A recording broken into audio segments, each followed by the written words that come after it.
Hello दोस्तों। आपके मन में भी वही सवाल उठ रहा है ना कि एक फेडरल के नीचे क्यों एक लड़के की तस्वीर लगाई गई है और यूनिटरी के नीचे एक लड़की की तस्वीर।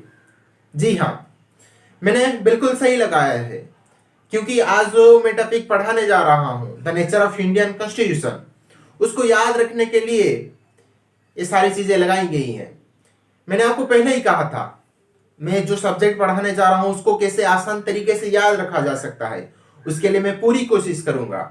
और मैंने जैसे आपको वादा किया था कि मैं आपको 4 सब्जेक्ट प्रोवाइड करूंगा, कॉन्स्टिट्यूशन, आईपीसी, सीआरपीसी और एविडेंस। तो मैं कॉन्स्टिट्यूशन लेकर आपके सामने हाजिर हूं। तो आज का टॉपिक है the nature of Indian constitution. पहले की बात याद रखिए कि चाहे जो कोई भी क्वेश्चन आए, उसको देखकर पहले घबराइएगा मत। जब आप उसको समझ जाएंगे, वो उसके वर्ड को समझ जाएंगे, तो फिर आपको बहुत आसानी होगी उसका जवाब देने में। तो फिर आज का जो टॉपिक है the nature of Indian constitution, पहले उसको सेपरेट कर देते हैं। एक है नेचर, एक है कॉन्स्टिट्यूशन। तो पहले जानते हैं कि नेचर क्या है और कॉन्स्टिट्यूशन क्या है। तो पहले कॉन्स्टिट्यूशन की बात करते हैं। तो कॉन्स्टिट्यूशन क्या है? एक लीगल एंटिटी है, जो हमने पिछले एपिसोड में उसको डिस्क्राइब किया था। तो अब बात करते हैं नेचर की। मैं आपसे पूछता हूं, आपका नेचर क्या है? आप थोड़े गुस्से हो, या फिर आप उदास रहते हो, या फिर आप हमेशा हंसते हो? ठीक उसी तरह जैसे आपका कुछ नेचर है, बिल्कुल उसी तरह कॉन्स्टिट्यूशन का भी कुछ नेचर है। उसको 2 कैटेगरी किए गए हैं, एक है फेडरल, एक है यूनिटरी। तो आज बात करते हैं कि फेडरल क्या है, यूनिटरी क्या है। फेडरल का भी कुछ कैरेक्टरिस्टिक्स है और यूनिटरी का भी कुछ कैरेक्टरिस्टिक्स है।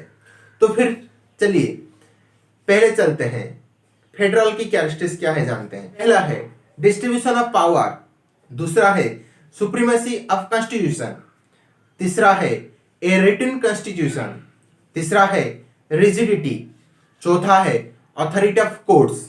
तो चलिए इसको बारीकी से समझते हैं। तो पहला है डिस्ट्रीब्यूशन ऑफ पावर, जो इसका मेन फीचर है। फेडरल का मतलब है क्या? Distribution of power. तो पहले जानते हैं डिस्ट्रीब्यूशन ऑफ पावर क्या है। जैसे आप देखिए, आप चाहे कॉलेज की बात करें या स्कूल की बात करें, आप चाहे गवर्नमेंट की किसी भी की बात करें, तो फिर उसमें क्या है? पावर का डिस्ट्रीब्यूट कर दिया जाता है। चलो हम एक स्कूल की या कॉलेज की बात करते हैं, तो फिर जो प्रिंसिपल है उनको कुछ पावर दिया गया है, जो टीचर्स है उनको कुछ पावर दिया गया है, तो फिर जो सारे कर्मचारी हैं उनको सब पावर डिस्ट्रीब्यूट कर दिया गया है।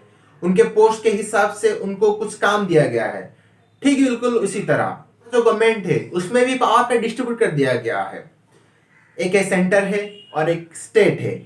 तो फिर जो पावर ऑफ डिस्ट्रीब्यूशन की बात करते हैं, तो फिर सेंटर में सेंटर की पावर दिया गया है, और स्टेट है, स्टेट में स्टेट की पावर दिया गया है।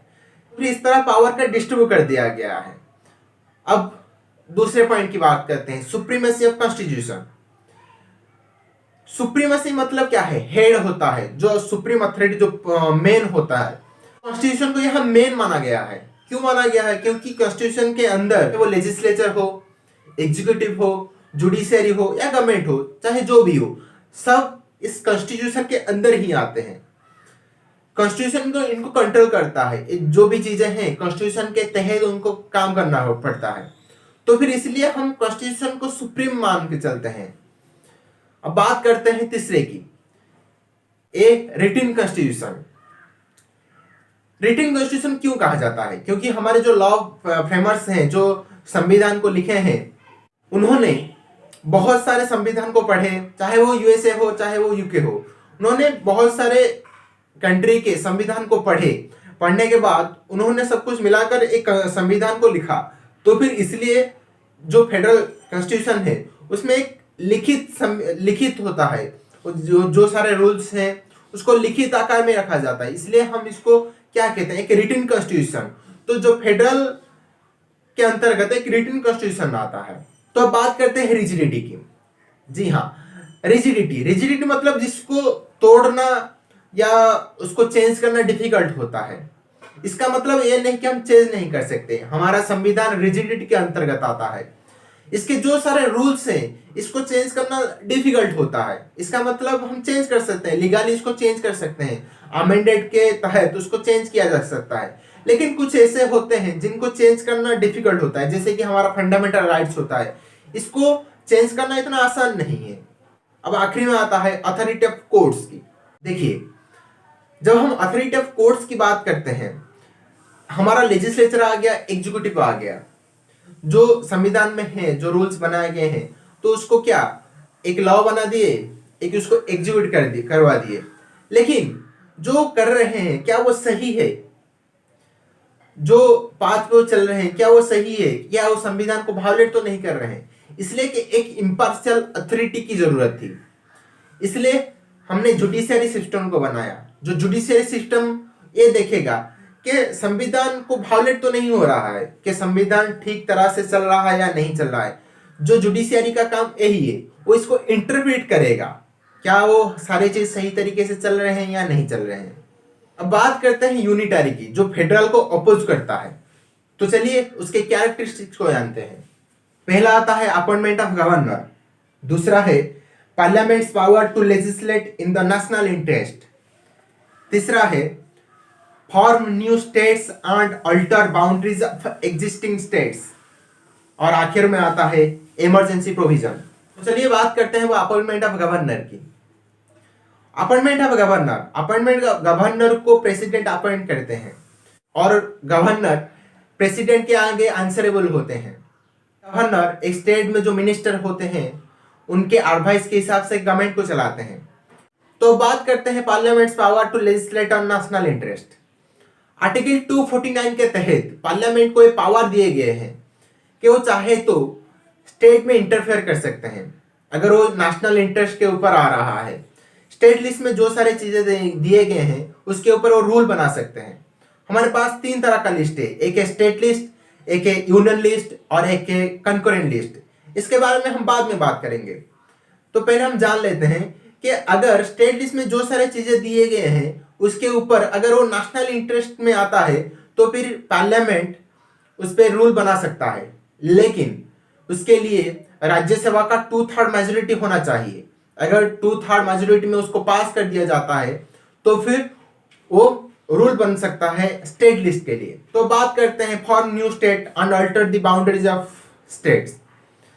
पार्लियामेंट को पावर दिया गया है आर्टिकल 3 के तहत, वो चाहे तो किसी न्यू स्टेट फॉर्म कर सकते हैं, उसके साथ साथ उसके जो बाउंड्री दिए गए हैं उसको अल्टर भी कर सकते हैं। अब आखिर में आता है इमरजेंसी प्रोविजन।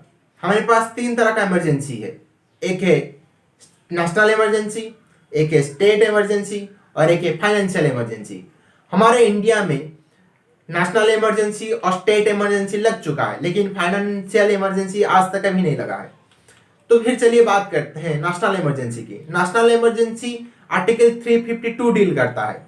जब हमारे कंट्री में कोई वार का सिचुएशन आ जाए तो उस वक्त नेशनल इमरजेंसी लगाया जाता है। उस वक्त पार्लियामेंट को पूरा पावर दिया जाता है कि वो चाहे तो कोई भी रूल बना सकता है। वो चाहे कोई अगर स्टेट में हो तो फिर स्टेट का रूल भी बना सकता है। पार्लियामेंट को पूरी पावर दिया गया है। अब बात करते हैं स्टेट इमरजेंसी की, जिसे हम प्रेसिडेंशियल रूल भी कहते हैं। आर्टिकल 356 के तहत अगर कोई भी स्टेट में जो संविधान के अगर उसको वायोलेट करता है, कोई स्टेट गवर्नमेंट उसको वायोलेट करते हैं तो फिर प्रेसिडेंट चाहे तो उसमें रूल लगा सकते हैं, प्रेसिडेंशियल रूल लगा सकते हैं।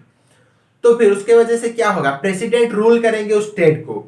अगर कंट्री में अगर फाइनेंशियल की प्रॉब्लम क्रिएट हो जाए तो फिर फाइनेंशियल इमरजेंसी लगाया जा सकता है। तो फिर उस वक्त पार्लियामेंट ही सारे रूल बनाएंगे।